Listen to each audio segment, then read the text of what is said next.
जय जगन्नाथ दर्शक बंधु आपण मानक आउ एक दमदार भिडियो स्वागत। तो आज आम कथा जड़े एमती हिंदू क्रिकेटर जी की बांग्लादेश रुहति घर को जाली दंगाकारी मैंने बांग्लादेश हिंदू क्रिकेटर लिटन दास घर पोड़ी देइछंती। तो कौन रही पूरा सत्यता कौन घर पोड़ागला सी जड़े बांग्लादेश महान क्रिकेटर बांग्लादेश बर्तमान से क्रिकेट खेलुंट। बर्तमान जो बांग्लादेश दंगा जारी रही राष्ट्रपति प्रधानमंत्री जी की शेख हसीना सी देश छाड़ी बर्तमान भारत पलि देश बर्तमान कौन असंभाल परिस्थिति देखा माने पर्यटन देश बुझापी कहीं ना बर्तमान सेना बर्तमान हैंडल करुच्ची। तो यह भर बड़ खबर आसी लिटन दास को घर को जाली दि जाएगी। तो कौन घर जलागला कौन रही सत्यता कारण जाना सारा अपडेट ये भिडियो। तो भिडियो स्टार्ट करने पूर्व मु रंजन स्वागत करते मो channel Smile Berry cricket video भल लगे लाइक करेंगे चैनल को नुआ सब्सक्राइब कर पाखे बेल आइकन को दबाई देवे। तो चलो नक स्टार्ट करवा आज वीडियो फाइनल चैप्टर लिखा जाएगा ऑन महेंद्र सिंह।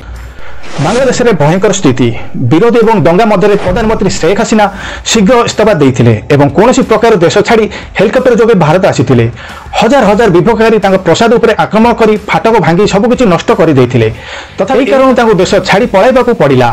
सेपटे सोशल मीडिया दाबी होउछि जे दंगाकारी माने बांग्लादेश क्रिकेटर दल हिंदू क्रिकेटर लिटन दास और पूर्वतन सांसद क्रिकेटर मरफुज मोर्तजा घर में निआं लगाई देइछन्ति। यह व्यतीत प्रधानमंत्री सरकारी बासभवन विलासपूर्ण गणभवन को आक्रमण होती माओवादी मैंने से टीवी आसबास पत्र और अन्य जिनिस एपरिक पोशाक छड़ाई नहीं बांग्लादेश छाड़ी पलायन कर शेख हसीना द्वितीय 15 वर्षर कार्यकाल शेष करते। से गत 30 वर्ष 20 वर्ष बांग्लादेश नेतृत्व नहीं 1975 मसीह एक पुलवामा आक्रमण में परिवार सहित हत्या कर पिता मुजिबुर रहमान का उत्तराधिकारी जारी रखिते।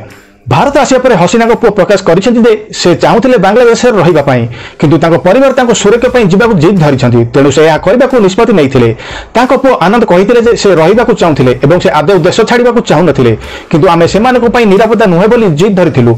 आमे सेमानकु सुरक्षा विषय प्रथम चिंता करिथिलु तेणु आमे सेमानकु जिबाकु कहिथिलु। भाइराल हेतुवा चित्र में पोड़ी जाइतबा घर बांग्लादेश पूर्वतन अधिनायक मरफुज मोर्तजा और लिटन दास नुह बोली से दाबी करी कहिसंति। एठार उल्लेख करी जरूरी से लिटन दास हेउछंति जने क्रिकेटर जे कि अनेक बड़ मैच रे बांग्लादेश विजय हीरो भूमिका अभिनय करिसंति। एहा सत्ते से जेतेबेले से सोशल मीडिया रे निज भगवान को चित्र शेयर करंती कि एपरि पूर्व किछि पोस्ट करंती मौलकीवाद माने ताकु दुर्व्यवहार करबाकु बारण करंती नाही। अन्य पक्षरे बांग्लादेश अवस्था श्रीलंका अवस्था भली सेठार दंगाकारी माने कोन करिवे से विषय काहार धारणा नाही। वर्तमान सरकार भली किछि नाही सेतारे सब किछि सेना सबकिछि नियंत्रण करुच्ची। जदि परिस्थिति एबरी जारी रहे तेज बांग्लादेश अवस्था आहरी खराब हेबो। एबरी परिस्थिति कौन घर केते दिन सुरक्षित रहिबो ता कहबा कष्टकर हेबो। जी हाँ दर्शक बंधु बांग्लादेश बर्तमान भयंकर स्थिति बर्तमान सरकार कहले बोली किछि नाही। बर्तमान सारा देश में दंगाकारी माने स्टूडेंट संरक्षण किछि प्रस्ताव को नहीं बर्तमान दंगा चली रही। सरकार को बर्तमान सरकार घर भीतर पसी सबकि छारखिन माने सबकि भांगी छिड़खन कर देइछन्ती। आ बर्तमान सरकार बोली किछि नाही। सरकार बर्तमान जे शेख हसीना थिले से बांग्लादेश छाड़ी बर्तमान भारत में अछन्ती। आ सेटा सेना बर्तमान सबकि नियंत्रण करुछन्ती किंतु बर्तमान बांग्लादेश सब असंभाल। यार भीतर एक बड़ खबर आछि कि बांग्लादेश हिंदू क्रिकेटर लिटन दास और मरफुज मोर्तजा घर निआं लगे देइछन्ती। तो यह पछरे कौन सत्यता रही लगी कि नहीं बर्तमान बड़ अपडेट आसी जे कि शेख हसीना पुओ एक उत्तर दे दाबी कर कि दुई जन घर को निआं लगा जाए ना कि कौन प्रकार असुविधा घर को कराए शेख हसीना पुत्र जन। तो यह पछरे कौन रही सत्यता कारण आगु भी जना पड़ो बांग्लादेश स्थिति केवे संभाल हम आगु भी जना पड़ो। तो बांग्लादेश बर्तमान आगु भी वुमेन्स T20 वर्ल्ड कप अच्छी बांग्लादेश पाकिस्तान टेस्ट सीरीज अच्छी इंडिया संगे भी सीरीज अच्छी बहुत कम दिन भर मसे 2 मास सब सीरीज खेल अच्छी। तो कौन हम आगु परिस्थिति जना पड़ो। तो बर्तमान अपडेट था मुझे जनइली अपडेट जब आपको भल लगी तो गोटे लाइक करेंगे और ज्यादा शेयर करेंगे। तो देखा काली नुआ दमदार वीडियो आज रोचे टेक केयर जय जगन्नाथ।